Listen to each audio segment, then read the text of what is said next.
Once again, a very good morning to all of you, dear students. Welcome you all in our YouTube channel, Study Warriors Academy.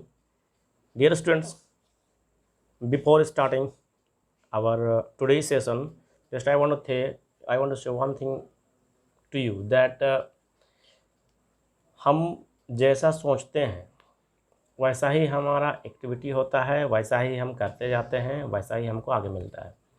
कहने का मतलब, अगर आप किसी भी लक्ष्य के प्रति, किसी भी काम के प्रति अगर आपके अंदर में लालसा है, करने की इच्छा है, करने की इच्छा है जो कि प्रबल होना चाहिए, तो स्वाभाविक बात है कि वह बात आपके कॉन्शियस, एक हमारे पास दो टाइप का माइंड होता है, एक कॉन्शियस माइंड होता है, एक सब कॉन्शियस माइंड होता है। तो कॉन्शियस माइंड होता है जो सीधा सीधी बात होता है, सीधा सीधी हम जो सोचते हैं, और सब कॉन्शियस माइंड होता है जो जिसमें अगर हम कोई चीज़ को बार बार रिपीट करते हैं, या तो कोई सोच को, या कोई बात को, या तो कोई एक्टिविटी को, या तो कोई एक्शन को, या तो कोई भी ऐसा चीज़, या तो किसी दृश्य को जिसको हम देखते हैं, बार बार अगर वह हमारे इंटरेक्शन में आता है तो हमारे सबकॉन्शियस माइंड में बैठ जाता है। सबकॉन्शियस माइंड में बैठना मतलब सफलता का रास्ता, सफलता का दरवाज़ा खुल जाना होता। ये है, सबकॉन्शियस माइंड में जब बैठ जाता है कोई बात, तब वह अपने आप एक क्रिएटिविटी तैयार करता है। आपको करने की ज़रूरत नहीं है, आपको सोचने की ज़रूरत नहीं है, आपको प्लानिंग करने की ज़रूरत नहीं है, लेकिन वो सबकॉन्शियस माइंड आपका जो है वो अपने आप क्रिएटिविटी तैयार करता है, और आपको आपका जो आने वाला उसके मतलब लक्ष्य को पाने के लिए जो एक्टिविटी होना चाहिए, वो एक्टिविटी आपके अंदर में धीरे धीरे जनरेट होने लगते हैं। ऐसे आप मानते हैं कि हमारे अंदर सब कुछ है, पूरा यूनिवर्स हमारे अंदर में बसा हुआ है। तो हमारे अंदर में यूनिवर्स बसा हुआ है, तो उसको हम कैसे समझेंगे? वह सबकॉन्शियस माइंड हमको वो बताता है। तो वही बात आपके दिमाग में, आपके सबकॉन्शियस माइंड में जो बैठा हुआ है, वही आपको आगे रास्ता बताता है। इसलिए आप लोगों से हम कहना चाहेंगे, आप कोई भी काम को शिद्दत से कीजिए। सोच रहे हैं तो शिद्दत से सोचिए, कर रहे हैं तो शिद्दत से कीजिए। फल की चिंता मत कीजिए, आगे रास्ते की चिंता मत कीजिए, रास्ते की परवाह मत कीजिए। रास्ते अपने आप खुल जाएंगे, रास्ते आप अपने आप बन जाएंगे। आप सिर्फ सोचिए कि हमको करना है कोई भी काम। हमने ये नहीं कर रहे कि सिर्फ पढ़ाई की बात नहीं कर रहे हैं। कोई भी काम हो लाइफ में, आप मन में इतना ठान लेना है, सोचना नहीं है, ठानना है कि हमको ये काम करना है। इसको कहते हैं, वो डीप डिटर्मिनेशन जिसको कहते हैं, वो कर लीजिए। हम आपको विश्वास दिलाते हैं, ऑटोमेटिकली आपका रास्ता खुल जाएगा और आप आगे बढ़ जाइएगा। ऐसा मेरा विश्वास है, और मुझे विश्वास है आप लोग ज़रूर आगे बढ़ेंगे, ज़रूर अपने लक्ष्य को प्राप्त करेंगे। इसी शुभकामना के साथ let us start today's session. Dear students, we are studying poverty as a challenge in economics, and almost most of the part from this chapter we have done.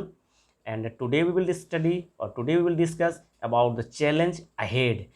Challenge ahead regarding poverty. मतलब property को दूर करने के लिए हमारे आगे क्या क्या चुनौतियां हैं, उसके बारे में आज हम चर्चा करेंगे। हम लोगों ने चर्चा किया है रीज़न ऑफ पॉवर्टी, फिर पॉवर्टी को दूर करने के क्या क्या उपाय हैं। लेकिन उपाय भी हैं, कारण भी है, लेकिन इसको दूर करना है तो चुनौती भी होगा। रास्ता में हम आगे बढ़ेंगे, रास्ता में चलेंगे तो कोई ज़रूरी नहीं है कि हमको फूल बिछा हुआ रास्ता मिलेगा। कांटे भी मिल सकते हैं, पत्थर का ठोकर भी लग सकता है, कुछ भी हो सकता है, लेकिन चलना तो हमें है। उसी प्रकार भारत सरकार ने ठान लिया है कि हमारे देश में जो गरीबी है इसको हमको दूर करना है। भले आज पूरी तरह ख़त्म न, हम प्रोसेस में हैं, हमारा देश प्रोसेस में है गरीबी को दूर करने के लिए। पूरी तरह से उन्मूलन नहीं हो पाया है, लेकिन एक ना एक दिन ज़रूर होगा, और ऐसा होकर है क्योंकि हमारा सरकार, हमारी प्रशासन, हमारा एडमिनिस्ट्रेशन सभी इस पर लगे हुए हैं, क्योंकि इनके पास डीप डिटर्मिनेशन है, गरीबी को भगाना है, दूर करना है। So dear students, let us start today session, the challenge ahead. क्या क्या चैलेंजेस हैं, ठीक है ना, क्या क्या चैलेंजेस हैं, इसके बारे में हम लोग चर्चा करेंगे। ओके, ठीक। So poverty has certainly decline in India. कुछ तो घटा है पहले से, आज़ादी से पहले से आप गौर कीजिएगा तो बहुत घटा है। But despite the progress, poverty reduction remain India's most compelling challenge. लेकिन प्रगति तो हो रहा है, ठीक है ना, प्रोग्रेस तो हो रहा है, उसके बावजूद भी गरीबी उन्मूलन जो है भारत की सबसे बड़ी चुनौती है। Wide disparities in poverty are visible between rural and urban areas and among different states. गांव में चाहे शहरों में अगर देखा जाए तो बहुत ज़्यादा हमको इसमें ये जो असमानता है, गरीब गरीब मतलब लोगों के बीच की जो स्टेटस की जो असमानता है, ये हमको देखने को मिलती है, ठीक है ना। Certain social and economical groups are more vulnerable to poverty. कुछ जो सामाजिक और आर्थिक समूह निर्धनता के प्रति बहुत ही असुरक्षित हैं। बहुत कुछ ग्रुप्स के जो लोग हैं बहुत ही असुरक्षित हैं, ठीक है ना। Poverty reduction is expected to make better progress in the next 10 to 15 years. और 10 से 15 साल तक में ये एक्सपेक्टेशन रखा जा रहा है कि इसमें बहुत ज़्यादा इम्प्रूवमेंट होगी, मतलब गरीबी हमारा उन्मूलन होगी। This would be possible mainly due to higher economic growth. This would be possible mainly only higher economic growth. Higher economic growth से ही ये पॉसिबल हो सकता है।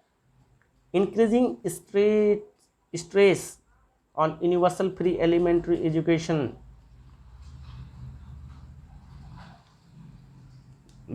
Most important thing is there, how poverty will remove from our society. Thing is there, okay. So first thing is higher economical growth. Another thing is increasing stress on universal free elementary education. Next thing is declining population growth.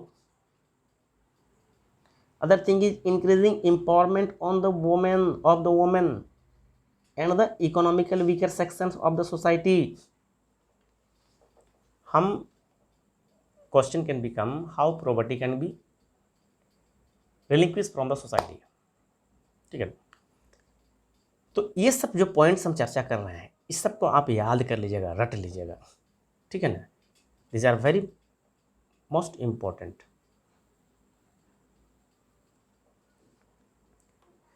अगर हमारा elementary education free दिया जाए, जो कि अभी सरकार ने ऐसा पहल किया हुआ है, इकोनॉमिक ग्रोथ होगा, ठीक है ना।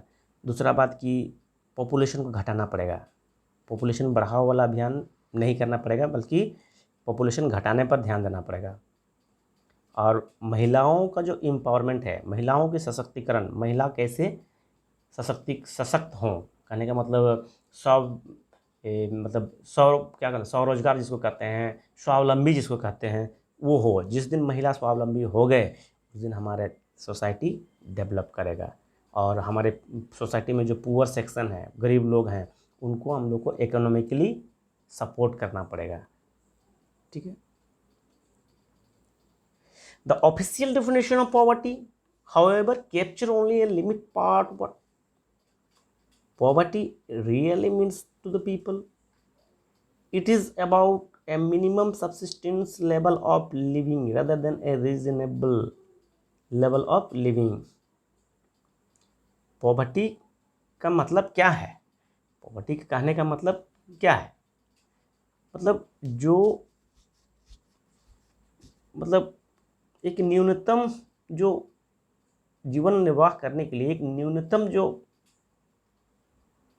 स्टेज है, वो उचित स्तर की अपेक्षा जीवन निर्वाह करने के लिए न्यूनतम स्तर, मतलब जो एक रोटी कपड़ा और मकान है, रोटी कपड़ा मकान अगर मिल गया तो ठीक है, लेकिन अगर वो भी नहीं मिल पा रहा है तो हम उसको पॉवर्टी लेवल में ला सकते हैं, पॉवर्टी लेवल में रख सकते हैं उसको।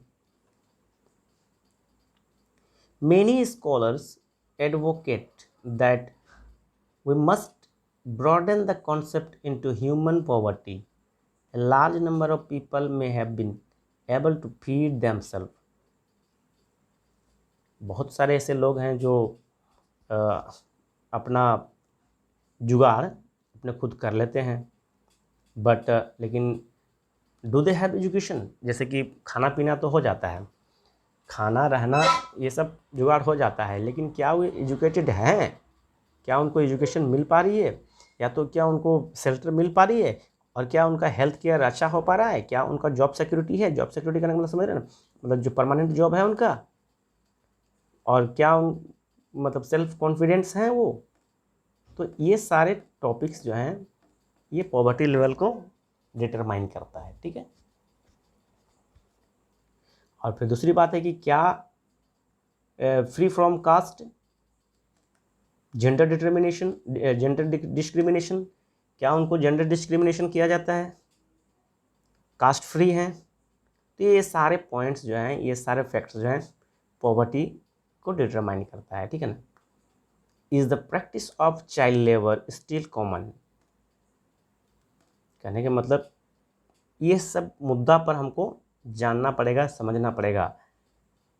World wide experience shows that with development the definition of what constitutes poverty also changes.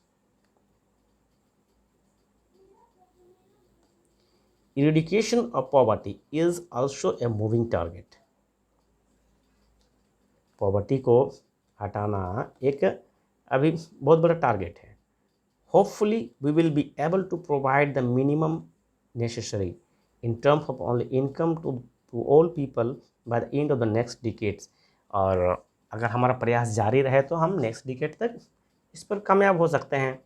But the target will move on for many of the bigger challenges that still remain. लेकिन इस target को पूरा करने के लिए हमारे पास बहुत बड़ा चैलेंज है। और चैलेंज क्या है? वो चैलेंज है आपका providing healthcare, education, job security for all, and achieving gender equality, dignity for the poor. This will given a bigger task. तो ये सब जो है ये बहुत बड़ा टास्क है जो हमको पूरा करना है।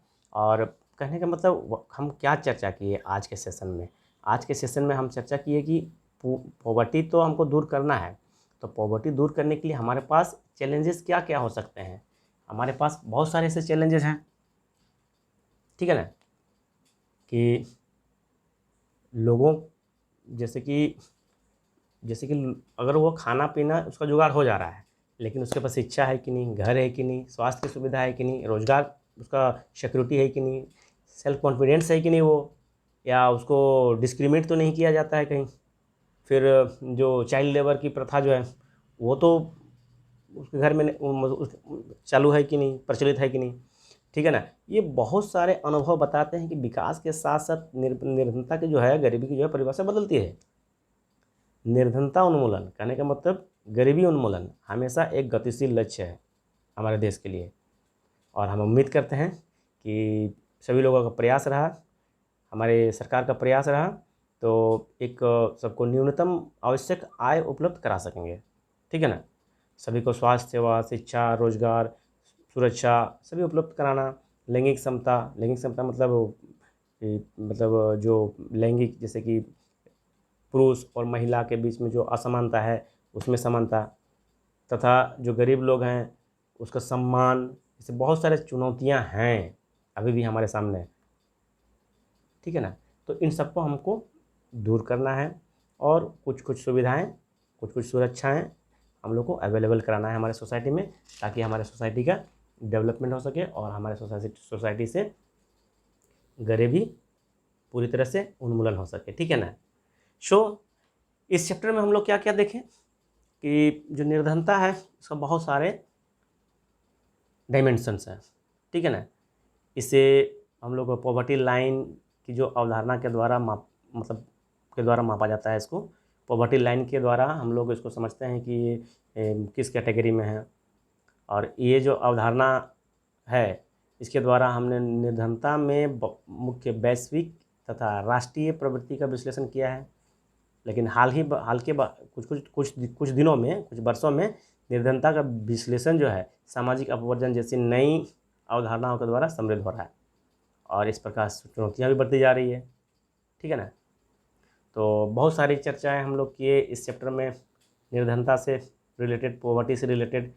मुझे उम्मीद है आप लोगों को सभी को समझ में आ गया होगा ये चैप्टर, और अगर समझ में नहीं आया होगा तो कृपया दोबारा वीडियो को देखें, ठीक है। और फिर भी अगर समझ में नहीं आता है तो आप हमें कमेंट में लिखें कहाँ आपको समझ में नहीं आ रहा है. I will try to solve your problem. I will try to assist your study, and next part is your question answer part. I hope so you will do by yourself these all question answer, okay, very well. If any problem occurs regarding solving these questions answer, however, I will assist you to solve these all questions, okay. So dear students, once again I want to repeat this that जो भी video I post in YouTube, must watch full of video को पूरा देखना है. जब भी आपको समय मिले वीडियो को पूरा देखिए. वीडियो को आधा देख के नहीं छोड़ना है. वीडियो को पूरा देखिए. नहीं समझ में आता है दोबारा देखिए. कुछ आपको कुछ डाउट्स हैं या कुछ सजेशंस हैं तो आप हमें कमेंट्स लिखें, ठीक है. I will try to resolve your problem. I am always here. I always welcome your doubts. I always welcome your comments. So once again, thank you very much. Wish you all the best. Thank you.